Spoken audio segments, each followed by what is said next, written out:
Welcome to the Means of Grace podcast. I'm Melissa McGill, the Conference Director of Communications. And I'm Havila Havelka, Training and Resource Specialist for the conference. During Lent this year, we're posting conversations from a new study we produced called The Passions of Jesus. Havila, can you tell us a little bit about it? I'd love to, Melissa. The Passions of Jesus is a 6-week video-driven study. In this study and on this podcast, we look at the interconnectedness of Christ's passion for us, Christ's passion for others, and our passion reflected back for Christ and for others. We had to edit the videos to 8 to 10 minutes for the study, but our guests had so much wisdom to share. So each week throughout Lent on this podcast, we'll feature the conversations in full. Awesome. That sounds great. Let's jump right in.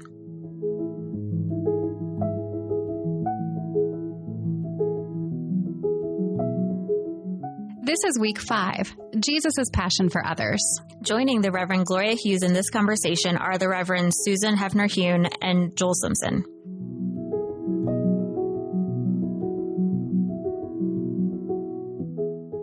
Welcome to session 5 of our series in this journey through Lent. This particular session is on Jesus' passion for others. And we all know stories, and we've read stories about Jesus' passion for others. And today I want to spend some time kind of diving into what some of these stories were and how maybe they've shaped our own personal lives. Today I have a couple of friends with me. I'm Joel Simpson. I'm from First United Methodist Church in Taylorsville. And I'm Susan Heafner-Heun. I serve the Vine United Methodist Church in Plaza Midwood in Charlotte. So grateful that you all made the journey to be a part of this conversation. And it was important for me to have you around the table because I know that you are passionate lovers of Christ and you live your life that way. And so I just want to say that to you up front. And so as we talk about Jesus' passion for others, when we talk about the stories, you all are rooted in Scripture, and some of the stories that come to mind to you about how Jesus showed compassion at maybe even great risk for others. And one in particular that we kind of talked about was Luke 8, beginning in verse 40. And we, in this particular one, talking about the woman who, at all risk, after hemorrhaging for years, how the woman at great risk touched the cloak of Jesus' garment to be healed. And so when you think about that particular scripture and text, what strikes you in this about his compassion for her? The first thing I think about is the gospel writers, why they thought it was important to put that story in, that there's something about that story that communicates this relationship Jesus seems to have with people, that it was that important to put it in, that it is a healing story, but it's so personal. It's so risky. It's this woman who shouldn't even be in the crowd. She's bleeding, which she should be away somewhere, kept far away from everybody else in isolation. And yet she is there seeking some kind of connection, and that it's in that connecting point that there's healing. And it's not just her healing, it'll be healing for her whole community because she'll be able to go back into community life. Right. So it's not just a one-on-one healing, it's this ripple effect of healing. And that the gospel writers thought that was important enough to put in to show the character of Jesus and ultimately the character of God. I think what's so interesting about the story is that Jesus is going to do another healing and gets interrupted by this woman. And who he's going to is someone who's really important. It's a leader of a synagogue. And he gets interrupted by someone who's not important, right? And he takes the time to be with that person who's not important and to still love on her and care for her. It just happens. It's like a holy interruption. I've heard that called that before, right? A holy interruption, and Jesus willingly accepts that. When you talk about not important, I noticed you did this. What does that mean? Well, a lot back then. Being a woman, being someone who was unclean. Those are the two big pieces of, and for anyone to know, right? Jesus turns around and says, "Who touched me?" And she has to come out and say, "It's me," and tell her story. And then everyone knows this woman who made her way through the crowd was unclean and also touched all of them, right? So, which adds a whole nother level of, what did that crowd do? I don't know. So there were great risks to her, right? I mean, culturally, especially not to touch a male, especially in public, right? And I wonder, what were the risks to Jesus, or were there any? Well, I like what Joel said, that he reminding us that he was on his way to this important religious person, and that could have maybe propelled his ministry in some kind of way. That could have made Jesus more famous. It could have made him seem less dangerous or less of a threat to everybody, but he doesn't go there. That's not where he was supposed to be. And I wonder if the interruption, right, because he shows up and the daughter is dead. And so did the interruption, was that the time where Jesus should have been there healing her, and instead she died? And so they show up. How are the disciples? So now this woman's dead because this girl's dead because this woman stopped you, right? What is the conversation that's going on, the feelings, the emotions? Does the leader of the synagogue know this woman stopped my daughter from? Yeah. What are some other stories, maybe, of where Jesus had compassion on others that has maybe been inspirational to you in your life, or maybe was transformational to you in your life? My all-time favorite Jesus story that is transformational and inspirational is the woman at the well. And I love it because, there's all kinds of, similar to the text we were just talking about, implications. Here is this woman who is going to the well in the middle of the afternoon, which we know women probably wouldn't have been doing. They would have gone in the morning when it was cooler because they needed water for the rest of the day. And yet this woman shows up in the afternoon almost as if to avoid being around the other women and around everybody else. And the well is the center of the town. And so she's there there to get water. And Jesus comes and just plops down right next to her, which but I think the scripture said, he's thirsty and it had been a long day hot and he needed some water. And so, so what if there's a woman there, which was a no. And then, we know in the story, okay, this woman, or we're almost expecting to kind of get the good juicy gossip, she's got this seedy past, right? So you're kind of hoping that Jesus is gonna get into all of that with her. And he doesn't, he just sits and just has a conversation. There's no judgment. There's just conversation and storytelling. And that to me is powerful. The space where we share our stories and share who we are through storytelling, that's the gospel. That's the gospel alive today. That's incarnation. That's awesome. So if that was a part of transformation for you, a transformational story for you, then I would guess that storytelling is a significant part of your ministry. Yeah. Yes. Everybody has a story. And everybody's story reveals a portrait of God. And so we're all storytellers, and we all share a little bit of the image of who God is. And it's so easy to get into this idea of, well, I'm not in a context where, I'm not serving, or I'm not in a context with the homeless, or I'm not in a context with, where those are the really good stories. And I say everybody has a story, whether it's the person on the street, or the person who's living with addiction, or the suburban house mother who's driving the van from soccer practice to school, or the young professional who is working 12 hours a day and is trying to figure out, is this the meaning of life? Or the elderly man who is living and trying to figure out, how do I juggle finances and health? And everybody has a story. Yes. Everybody has a story. And all of those stories reveal the character of God. I don't know if there's one story. There's a couple that jump out when you ask that. One is when Jesus heals these lepers, and only one comes back and thanks him, and they're all still healed, right? This idea of like, it is not contingent upon whether you're on board with me, right? It's just that free, that good, that like, and I'm not doing this for you to come and give thanks, right? There is a story there we could talk about gratitude and thankfulness and the importance of it. And at the same time, Jesus doesn't say, and you other 9, give me your healing back, right? It's now taken back. Right. No, he says, oh yeah, there weren't 10 healed and only 1 came back. So I think there's something powerful in that story.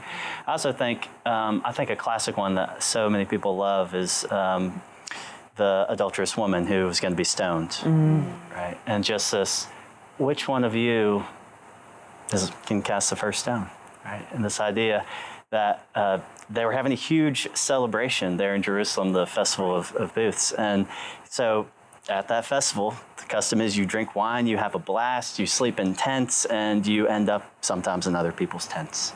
And all the years that's been going on, I wonder how many times has that exact scenario come up.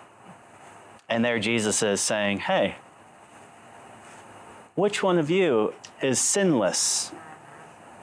You should cast the first stone, right? And I don't know, maybe it was in which one of you has not been involved in this exact same situation. Right. And that just, gosh, yeah, for me, that's a story that just rings true for everybody over and over and over again.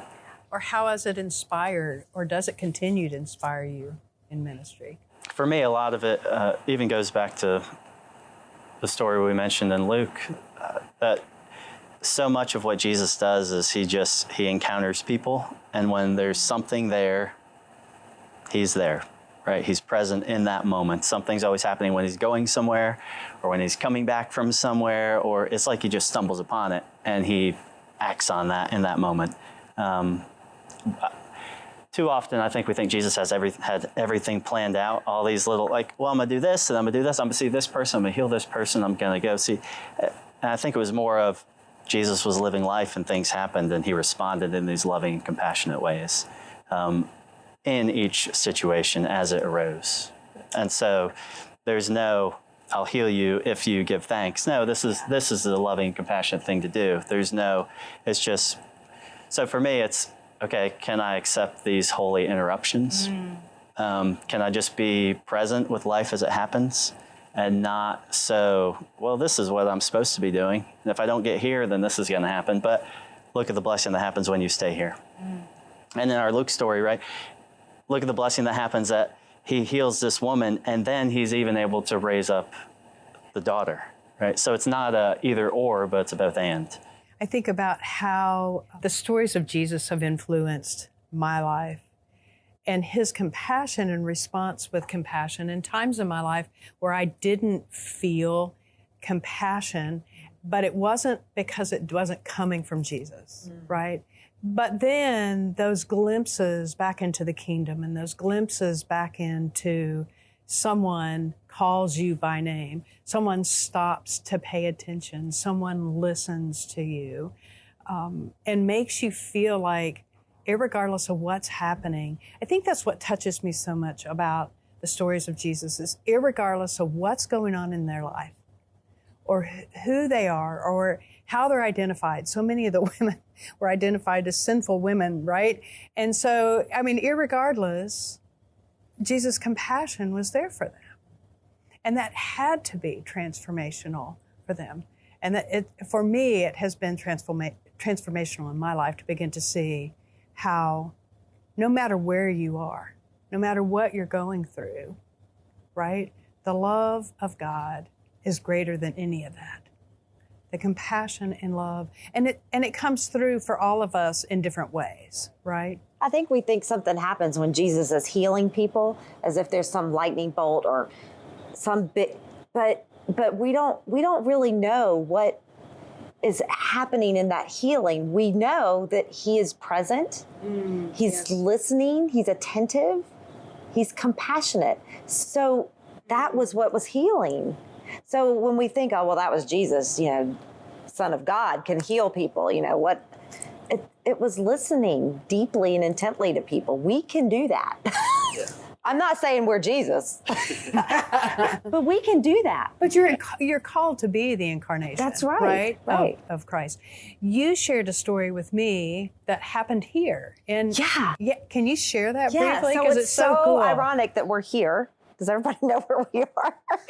Right next to the Charlotte Rescue Mission. And when I first started out in ministry, I don't even know how I got asked, but I was asked to come and preach once a month at the Charlotte Rescue Mission. And so I would bebop down into Charlotte and come and preach to the men in their weekly chapel service. And, it was overwhelming and daunting to be brought in and to bring a word of hope and inspiration, in this moment, and I'm thinking, this has got to be pretty good, right? Because these guys have gone through a lot. Yeah. Their life is hard. There's brokenness. I have no idea what I preached, but I would preach something. And then my time was over, and I was told that when the service was over, to allow some space for me to come down to the first row, and guys would come up and share with me their prayer concerns. And what I didn't know was that was the moment. That was where the real stuff happened, because they came. They didn't care about the preaching. No! It was to share their story. It was like, just get through the preaching so we can get to that part. Because, and they weren't just saying my prayer concerns for this week are, so they told me their story. That was the moment of Jesus right there. Yeah. So the power in storytelling. Right? It's just so powerful. And an opportunity then for us to begin to listen with compassion. Yes. And respond with compassion. And to own our own story with compassion. Yeah. Oh, yeah. Because everybody has a story. And your story, if we held our story with compassion, that's a gift to be able to offer. Say that one more time. Own our own story with compassion. With compassion. The good, the bad, the ugly, the whole, the broken. When you're talking about listening, like Jesus listens, there's in the Gospel of Mark, he comes across this blind beggar. You remember this story? And the blind beggar calls out to Jesus, and Jesus doesn't go heal him. Jesus says, "What do you want? What do you want?" And it's almost like this, I'm not going to just assume I know what you want me to do for you. And oftentimes I think we assume we know, right? We assume people want the preaching, when actually they just want us to listen and pray for them. And that's really what we're there for, right? When we listen and pay attention. And that's, again, one of those, are you paying attention to the interruptions? Because you went there to preach, right? And you learned that's not why you were there. No, and they didn't want to hear any of that. Yeah. They wanted a space. Yeah. And I think, so this summer, my church was doing VBS in the park. And we had just community kids coming, church members there, and it was whoever wanted to show up, and we were a part of it. And one week I was away, I was on a mission trip with the youth, and I got a phone call, and they said somebody died in the park. And that's all they knew at that point in time. And when I got home, I learned that there was a mother who died in the park, who had a seizure and fell down and died, and her whole family was there. They were having a birthday party.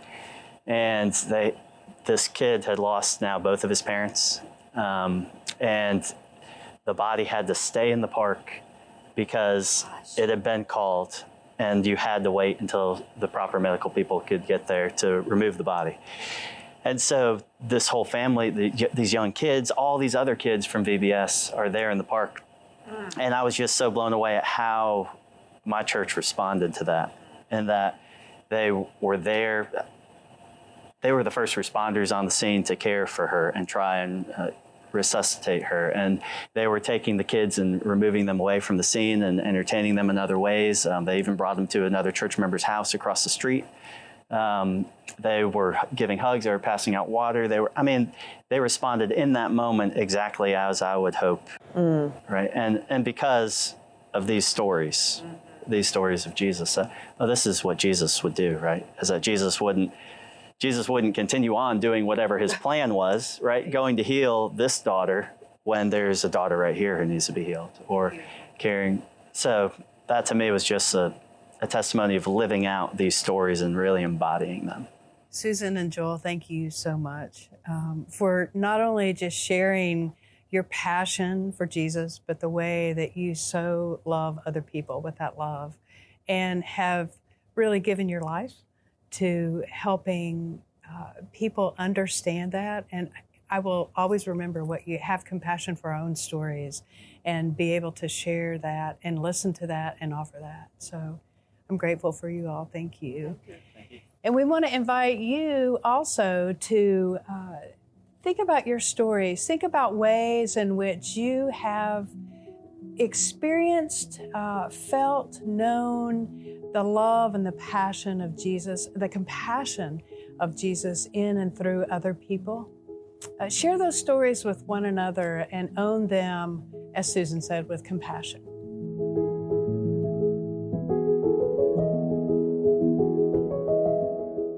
Thanks for listening to The Passions of Jesus.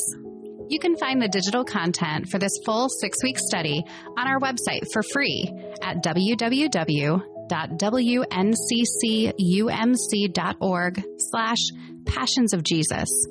You can also find a link in the show notes.